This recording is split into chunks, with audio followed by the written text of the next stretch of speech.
right, so tonight the controversy over the ballot printing tender went deeper as IEBC ruled out any possibility of cancelling the tender awarded to Dubai-based firm Al Ghurair, saying it's a done deal. Opposition coalition NASA is demanding for the cancellation over claims that senior Jubilee officials influenced the award of the tender. The IEBC, which met representatives of NASA, Jubilee and other presidential candidates, is asking NASA to provide evidence. And as our Rita Tinina now reports, both NASA and Jubilee have declined an offer by the IEBC to visit Dubai to witness the printing of the ballot papers.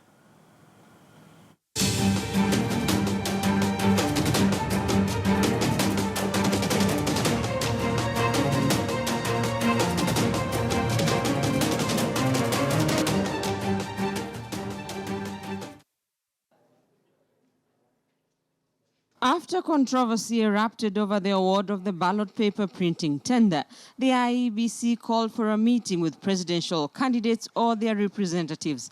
NASA presidential flag bearer Raila Odinga was represented by a team of 4, including legal advisors Paul Mwangi and Otiende Amolo, while Jubilee Secretary General Raphael Tuju represented Uhuru Kenyatta.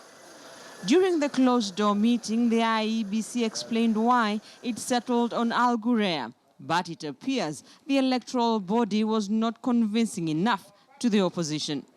It is inconceivable that you can insist on having ballots printed by somebody who is already in bed with one of the contestants.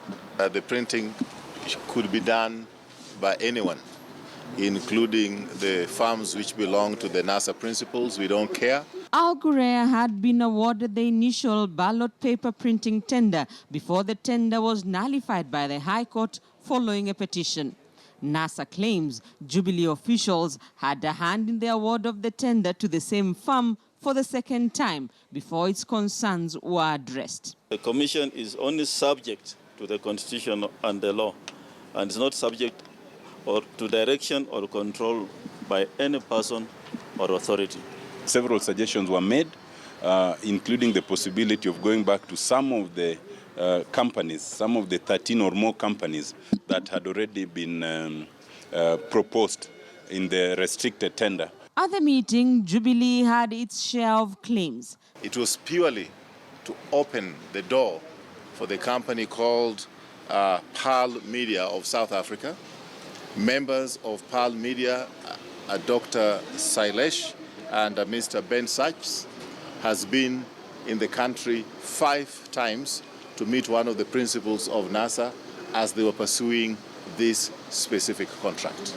Similar claims were made by National Assembly Leader of Majority Aden Duale, speaking separately in Parliament. The accusation has a different meaning.